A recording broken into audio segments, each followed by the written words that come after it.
Kerala hello. Atheist जी भाई। आप सब पैनल को मेरा नमस्कार। आदाब। मेरा एक क्वेश्चंस थे 2-3। मैं मेरे सब भाई आपके एक थोड़ा सा ओपिनियन आगे जानना बढ़ने से चाहता पहले था। आप इस वक्त एथियस्ट हैं और पहले आप हिंदू थे, सनातनी थे या मुसलमान थे? मैं पहले क्रिश्चियन था। पहले क्रिश्चियन थे, अब आप एथियस्ट हैं। ओके। हाँ, अब ये मैं एथियस्ट हूँ। एक्चुअली मैंने ह्यूमन वर्सेस साइंस के कुछ वीडियोस देखे थे, जिसके ओके। बाद मेरे को लगा कि सही एथियस्ट मेरे जो वर्ड्स है, जो मेरे थिंकिंग है, उनके साथ मैच हो रहा है, इसलिए मैं एथियस्ट की तरफ चेंज हुआ। ठीक है, यानी मतलब ये एक तो साइंटिस्टिक माइंड रखते हैं, बस इतनी बात है। ठीक है। हाँ, हाँ। ठीक तो है। मेरा एक क्वेश्चन, मेरे 3-4 क्वेश्चन है जिसमें मैं आपका ओपिनियन जानना चाहता हूँ। तो मेरा पहला क्वेश्चन है कि अगर आपके बच्चे हैं और आपके पास पावर है और आप मरने के बाद उनसे पूछना चाहते हो कि अगर उनको आप सजा देना चाहते हो, जैसे कि आप वर्ड से भी उनको सुधार सकते हो और आग में डाल के हेल और हेवन का कॉन्सेप्ट भी रखना चाहते हो, तो आप कौन सा कॉन्सेप्ट यूज करोगे करके? ठीक। लोडेड क्वेश्चन है, इसका जवाब देंगे जरूर, और उसके बाद फिर आप मेरे सवाल का जवाब देंगे। डिपेंड ठीक है। करता है कि उन बच्चों की नाफरमानी कितनी है। मान लीजिए उन हम्म, बच्चों की नाफरमानी ये है, नाफरमानी का मतलब डिसोबीडियंस। आप शायद हम्म, पता नहीं कितनी उर्दू जानते होंगे, अभी उर्दू में बात हो रही थी, तो डिसोबीडियंस का लेवल क्या है? डिसोबीडियंस का हम्म, लेवल ये है कि अगर माँ बाप या बाप को कह लें, बाप की बात उन्होंने नहीं मानी, बाप ने कहा भाई फला जगह चले जाओ, वो नहीं गए, बाप ने कहा भाई उठ जाओ, उठे नहीं, वक्त पे नहीं उठे, खाना नहीं खाया, वगैरह वगैरह, छोटी छोटी चीजें है ना। तो हो हम्म, सकता है कि बाप उनको स्कोल्ड करे, यानी उनको गुस्सा करे, डांटे, और बस यही डांट जो है उनकी सजा हो। हम्म, लेकिन अगर वो बाप को बाप मानने से इंकार कर दें, कहेंगे नहीं ये है, तो घर में तो हम इसी के रह रहे हैं, बाप नहीं है, हम्म, तो फिर बाप जो है उसके पास ऑप्शन होगा कि जिस एक्सट्रीम लेवल के ऊपर जाकर वो अपनी औलाद को सजा दे, उसको देनी चाहिए, क्योंकि उन्होंने तो बाप मानने से इंकार कर दिया ना। तो डिपेंड करता है कि डिसोबीडियंस किस लेवल की है। तो अब मुझे हाँ, पता है कि आप इसको खुदा पर फिट करेंगे, और खुदा पर हाँ, मैं इसलिए फिट उसीलिए करेंगे, हाँ मैं खुदा सिर्फ पर आपका इसलिए फिट एग्जांपल दे करेंगे, रहा हूँ। नहीं नहीं, होल्ड ऑन, खुदा पर आप इसलिए फिट करेंगे क्योंकि आपका जो पुराना वर्ल्ड व्यू है उसमें खुदा का और जो मखलूक है उसका जो ताल्लुक है वो बाप और बेटो जैसा है। यानी आपको ये हाँ, बताया गया बचपन से कि जो गॉड है हम उसके बच्चे हैं, और वो फिर सही है। मखलूक को जो है वो आग में जलाएगा। तो आप फिर हम्म, उसको कहेंगे कि भाई वो आग में क्यों जलाएगा, वो नाराजगी के, वो नाराज होकर भी तो सजा दे सकता है। तो जाहिर है कि वो नहीं, नहीं, नहीं, उस मखलूक मेरा को क्वेश्चन, हाँ, बोलिए। वो उस मखलूक को आग में जलाएगा जो मखलूक उस गॉड को गॉड मानने से इंकार कर देगी। ठीक है, तो आग में वो जलेंगे हाँ, हमेशा हमेशा के लिए। नहीं, मेरा जी। क्वेश्चन ये है सर हम्म। कि गॉड तो सुप्रीम है, गॉड के पास बहुत पावर है। हम्म। गॉड सिर्फ एक वर्ड से भी उस इंसान को पूरी सजा दे सकता है, तो फिर वो आग में क्यों डालेगा करके? अगर ये बात हो कि वो एक वर्ड से भी पूरी सजा दे सकता है, तो फिर एक हम्म, आदमी जो है ना कभी भी आइडल वर्शिपिंग से या खुदा के इंकार से रुकेगा नहीं। मसलन मैं आपसे कहूं कि भाई आपकी इस थ्योरी को मान लिया जाए कि भाई मुशरिक जो हैं, जो शिरक करने वाले हैं, आइडल वर्शिपर्स हैं, उनको इसमें ज्यादा टेंशन लेने की जरूरत नहीं है, खुदा तो एक वर्ड से पूरी सजा दे देगा। उनको किसी भी तरह का कोई, उनके दिल में जर्रा बराबर भी खौफ पैदा ही नहीं होगा। ये पॉसिबल ही नहीं है कि वर्ड से सजा दी जाए। इंसान को सजा उससे उस चीज की दी जाती है जिसका उसको डर हो। वर्ड का किसी को डर नहीं होता, वर्ड तो खुदा का मौजूद है। भाई आपके नजदीक बाइबल में और हमारे नजदीक कुरान में खुदा का वर्ड है। खुदा ये कह रहा है कि आइडल वर्शिपिंग ना करो। खुदा ये कह रहा है कि हजरत ईसा को खुदा का बेटा ना मानो बायोलॉजिकल। आप मानते आ रहे हैं, आइडल वर्शिपर करते आ रहे हैं, तो खुदा के डर से डर, खुदा के वर्ड से डर कहां लगा आप लोगों को? नहीं लगा ना। तो अब आग की जरूरत है। ठीक है, ठीक है, मेरा अगले क्वेश्चन के लिए जाता हूं मैं। सेकंड अब मैं क्वेश्चन है। अपने आपसे सवाल कर लूं। हाँ हाँ, आसिफ भाई भी। ठीक है। अब ये जो आपने कहा कि मैंने साइंस वर्सेस रिलीजन क्या था, वो कौन सा चैनल देखा, तो मैंने देखा भाई हाँ, रिलीजन। तो हाँ, अब मैं आपसे ये सवाल करता हूं कि साइंस एक सुप्रीम अथॉरिटी है, इसको आप साइंटिफिकली प्रूव कर दीजिए। साइंस एक, अगेन का क्वेश्चन समझ में नहीं आया। साइंस एक सुप्रीम अथॉरिटी है राइट और रॉन्ग को जांचने की, इसको आप साइंटिफिकली प्रूव कर दीजिए। साइंस सबसे आगे है, क्योंकि हमको कुछ बीमारी होती है तो हम प्रे करते हैं, लेकिन हमसे कुछ नहीं होता, हमको हॉस्पिटल जाना ही पड़ता है। मैंने आपसे ये नहीं पूछा, ये सवाल नहीं है। सवाल ये है कि साइंस ही एक अल्टीमेट अथॉरिटी है राइट और रॉन्ग को जांचने के लिए, राइट और रॉन्ग को जांचने के लिए अल्टीमेट अथॉरिटी है। ये साइंटिफिकली प्रूफ कीजिए।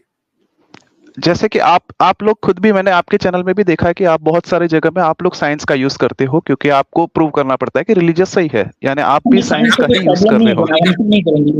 नहीं, रिलीजन के लिए यूज नहीं करते, लेकिन हमें साइंस से कोई प्रॉब्लम नहीं है। हम खुद साइंस पढ़ते हैं, पढ़ाते हैं, हमें साइंस से आपका ये दावा है, सुने केरला एथिस्ट भाई, आप ये कह रहे हैं कि साइंस जो है वो आपकी रियलिटी को डिफाइन कर सकती है। क्या साइंस आपको ये बता सकती है कि हु आर यू, कौन है? एक्चुअली साइंटिफिक मेथोडोलॉजी को यूज करिए और मुझे इसका आंसर दीजिए, हु आर यू। आप रिलीजन के हिसाब से बता दीजिए तो मुझे समझ में आएगा, तो मैं आपको साइंटिफिक हिसाब से आंसर दूंगा। आपने कहा कि साइंस जो है वो सब कुछ है। Again I am asking, who are you, इसका डिफिनेशन मुझे एज पर साइंटिफिक मेथोडोलॉजी आप दें। अच्छा, और साइंटिफिक मेथोडोलॉजी भी पूछ लें कि क्या है। जी जी, केरला एथिस्ट भाई, आपको पता है what is scientific methodology? Science क्या है? आपको यही पता है कि साइंस क्या है? मुझे अभी भी आपका क्वेश्चन समझ में नहीं आया, इसीलिए मैं आपको इसीलिए बोल रहा हूँ। साइंस क्या है, साइंटिफिक मेथोडोलॉजी क्या है, ये बता दें आप हमें। जी, साइंटिफिक मेथड इतना ही है कि अगर हम कोई चीज करते हैं, अगर हमने उसे 10 बार किया है तो भी 10 बार रिजल्ट सेम आए, उसे साइंटिफिक, यानी किसी भी चीज को प्रूव करने के लिए हम जो मेथड का यूज करते हैं उसे साइंटिफिक मेथड कहते हैं। नहीं, आप गलत हैं, आपको नहीं पता साइंटिफिक मेथोडोलॉजी क्या है। साइंटिफिक मेथोडोलॉजी वेरिफिकेशन का मेथड नहीं है, that is a falsification method. Scientific methodology इस पे काम नहीं करता कि हम चीजों को प्रूव करें। साइंटिफिक मेथोडोलॉजी इस पे काम करता है कि हम चीजों को फॉल्सिफाई कर सकते हैं या नहीं। इसलिए वो चीज जो फॉल्सिफाई नहीं होती वो साइंस का कंटेंट नहीं है, उससे साइंस कभी डिस्कस नहीं करता। हु आर यू जो है ना, इसका कोई फॉल्सिफिकेशन नहीं है, तो वो साइंस कहेगा इसका आंसर हमारे पास नहीं है। हाँ, तो आप साइंटिफिक मेथोडोलॉजी को भी बेसिकली नहीं जानते। मुझे साइंस में यही अच्छा लगता है कि अगर साइंस से हम कोई भी चीज, जैसे कि मैंने चैट जीपीटी से मैं क्वेश्चन पूछता हूँ। भाई आप साइंस को जानते ही नहीं है, उसके बावजूद आपको अच्छा लग रहा है।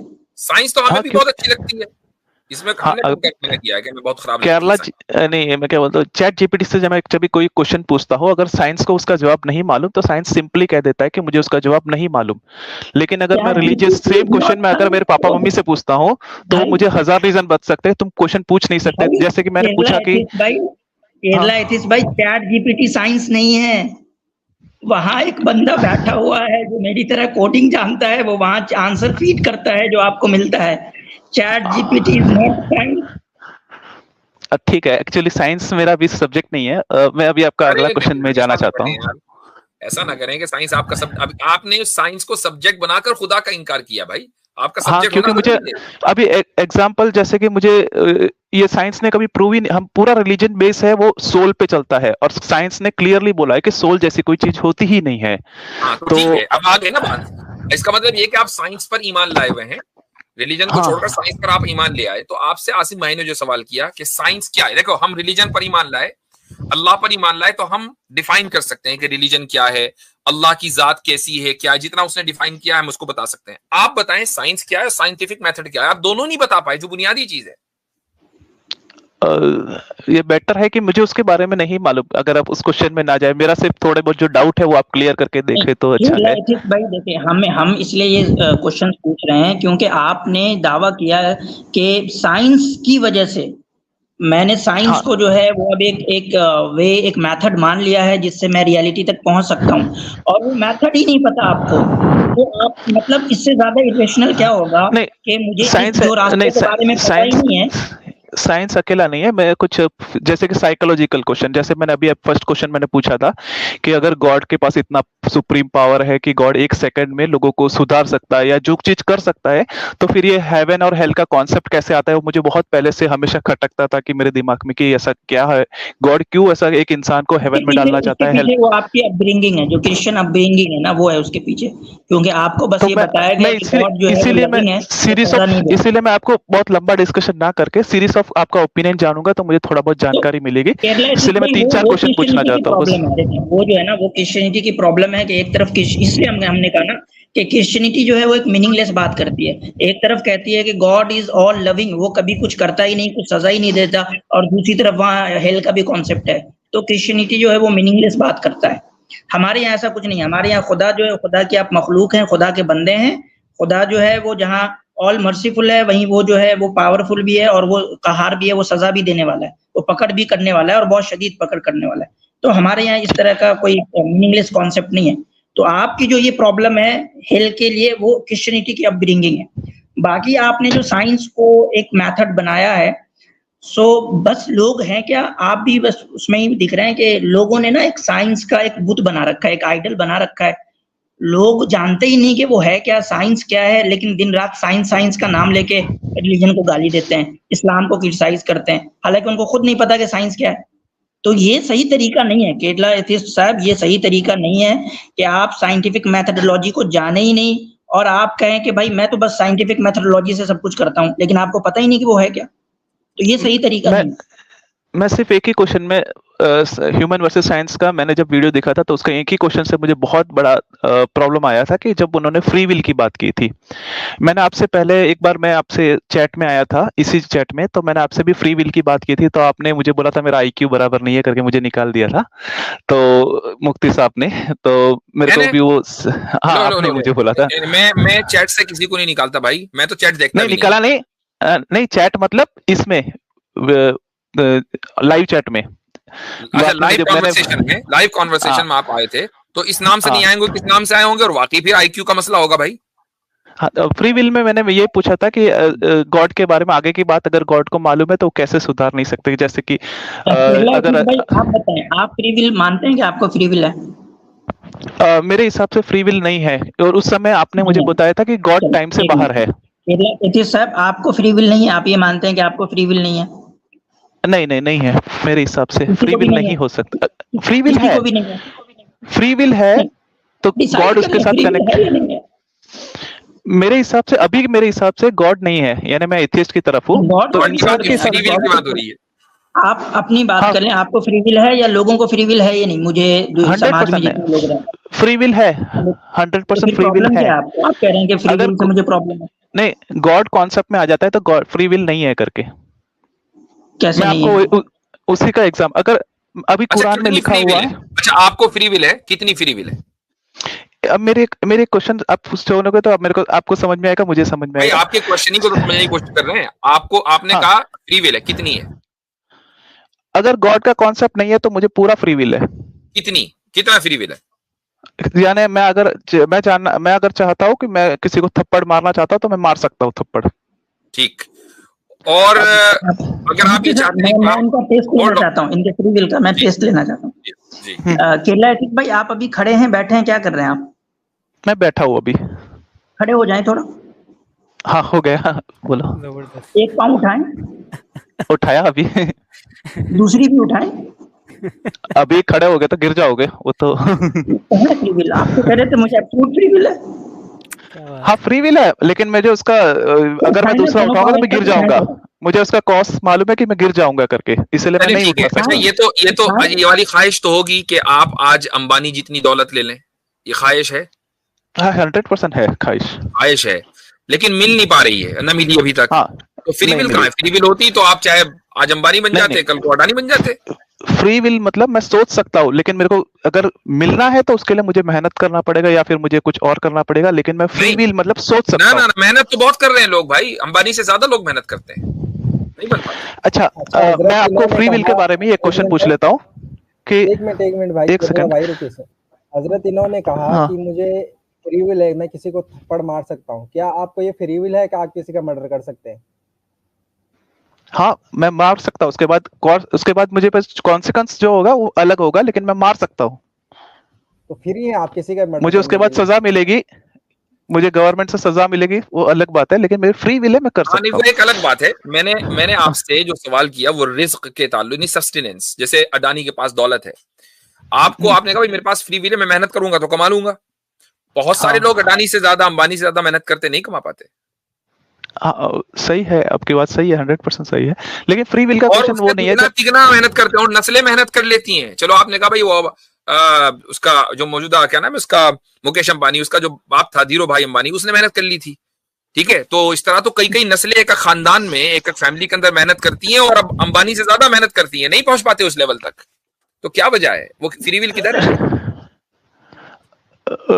फ्री विल मतलब सोचना होता है, करना होता है। अगर करना आपका 100% पॉसिबल नहीं है। फ्री विल खाली सोचना नहीं होता मेरे भाई, फ्री विल खाली सोचना अच्छा, नहीं होता। मेरे फ्री विल अगर कुरान में लिखा है कि नेक्स्ट जो इनकमिंग है वो जीसस है। साइड में रखिए, आपने कहा फ्री विल है, लेकिन आप साबित नहीं कर पा रहे हैं कि है कि नहीं है। देखो सर, एक बात मैं आपको बोलता हूँ, मैं इधर आया हूँ, मैं आप लोगों का ओपिनियन जानने आया हूँ। नहीं, ओपिनियन हम देखिए, ओपिनियन इसी तरीके से जब डायलॉग होता है, हम सवाल करते हैं तो ओपिनियन इस तरह से निकलती है। मसलन आपकी फ्री विल ये है, आप ये चाहते हैं, ख्वाहिश है कि आप हमेशा जिंदा रहें।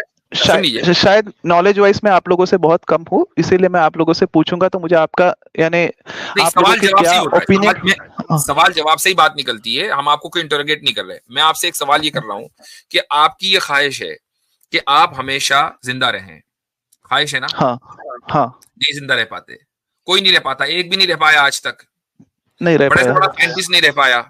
तो फ्री विल सही कहाँ है। है? अच्छा, क्या आप ये डिसाइड करते हैं कि मुझे उस दिन मर जाना है? नहीं डिसाइड करते आप, नहीं करते। आप बाज मर्तबा लोग कोशिश करते हैं सुसाइड करने की, नहीं मरते।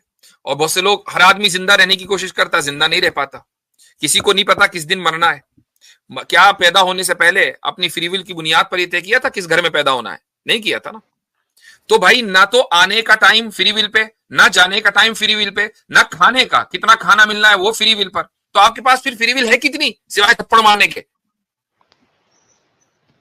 शायद सही है आप, लेकिन मुझे मेरा क्वेश्चन पूछने दो, उसके हिसाब से आप मुझे आंसर दे दोगे तो फिर मुझे समझ में ज्यादा आएगा करके। ठीक है, जैसे कि अभी फ्री विल का क्वेश्चन पूछा है, मेरा सेकंड क्वेश्चन अलग था। थर्ड क्वेश्चन फ्री विल का था। मैं सिर्फ आपका ओपिनियन जानना चाहता हूँ, आप बहुत लंबा डिस्कस नहीं करोगे तो भी, क्योंकि आपके पास टाइम कम रहता है। तो सेकंड क्वेश्चन मेरा ये था कि समझो आपके पास 50 या 1000 रोबोट है, जिसमें आपने एआई की मदद से उसमें आप अच्छी बात भी डाल सकते हो, बुरी बात भी डाल सकते हो, उसको एक सोचने की ताकत दे सकते हो।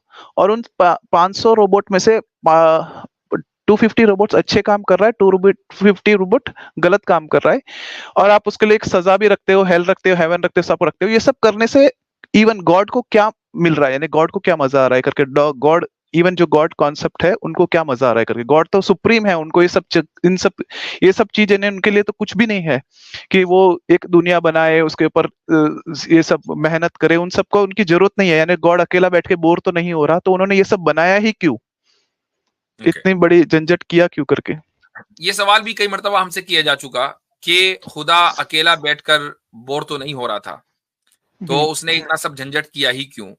लेकिन इसका जवाब यह है कि किसी इंसान के बोर होने के लिए या मजा लेने के लिए ये जरूरी है कि वो टाइम में हो। मसलन आप बोरियत कैसे महसूस करते हैं कि यार इतनी देर हो गई मुझे बैठे हुए, फला आदमी आ ही नहीं रहा है, मैं तो यहाँ बैठा बैठा बोर हो गया, कहते हैं ना हम लोग। आप किसी का इंतजार कर रहे हैं, डॉक्टर के यहाँ आप गए क्लिनिक में, आपका नंबर नहीं आ रहा है, अब आप बैठे हैं 2 घंटे हो गए, 3 घंटे हो गए, आप क्या कहेंगे? यार बोर हो गए यहाँ बैठे बैठे। इसका मतलब ये कि वो टाइम गुजरता है और आप कोई चीज अचीव नहीं कर पा रहे हैं, अब आप बोर होते हैं। इमेजिन करें कि आप 3 घंटे गुजरे और आप कोई चीज अचीव कर रहे हैं, आप अपने वर्क प्लेस पर हैं, आपको एक टास्क दिया गया, वो टास्क मुकम्मल कर रहे हैं, आप 3 नहीं आप 8 घंटे काम करेंगे तो आप बोर नहीं होंगे, क्योंकि यू आर अचीविंग समथिंग, है ना। तो बोरियत का जो कॉन्सेप्ट है वो टाइम से और not being able to achieve something anything, इन 2 चीजों से जुड़ा हुआ है।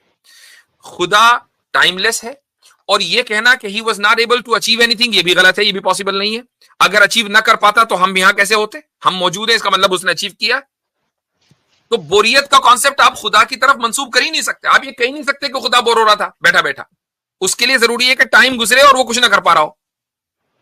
ठीक है, अभी आपने टाइम का, मैंने लास्ट टाइम पे सेम क्वेश्चन पूछा था, तो आपने मुझे बोला था खुदा टाइम से बाहर है करके, खुदा के लिए टाइम नहीं है करके। टाइमलेस है, बाहर अंदर नहीं, टाइमलेस है।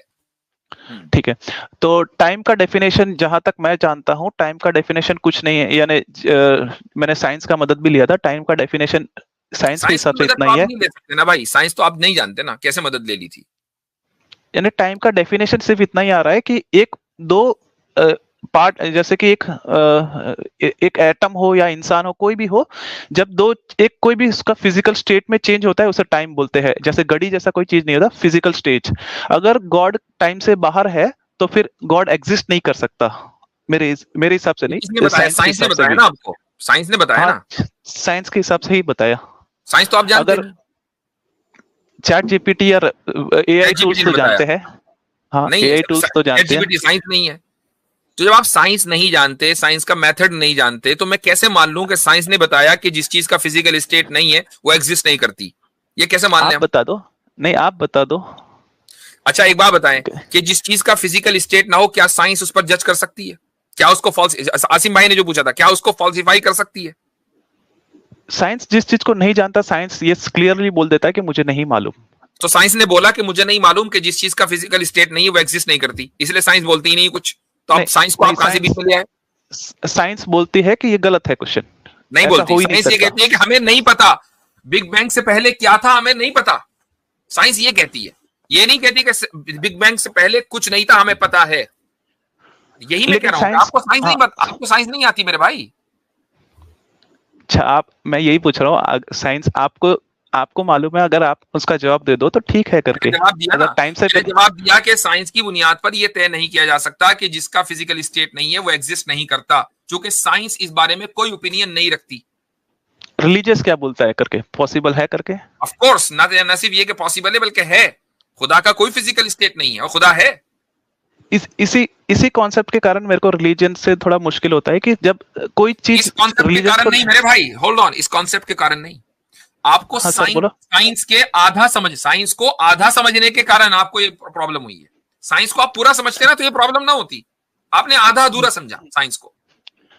नहीं, लेकिन साइंस जैसे कि एग्जांपल इवोल्यूशन के बारे में जब हम बात करते हैं, साइंस एविडेंस देता है, रिलीजन क्वेश्चन नहीं बदल रहा। मैं आपको सुन रहा हूँ, माजरत दूसरे स्पीकर अगर इजाजत दें तो मैं काफी देर से आपको सुन रहा हूँ। You are jumping around with science का लव। मैं बीच में ड्रॉप भी हो गया तो कन्वर्सेशन सुन नहीं पाया, आपने चैट जीपीटी का भी हवाला दिया, स्टफ लाइक दैट।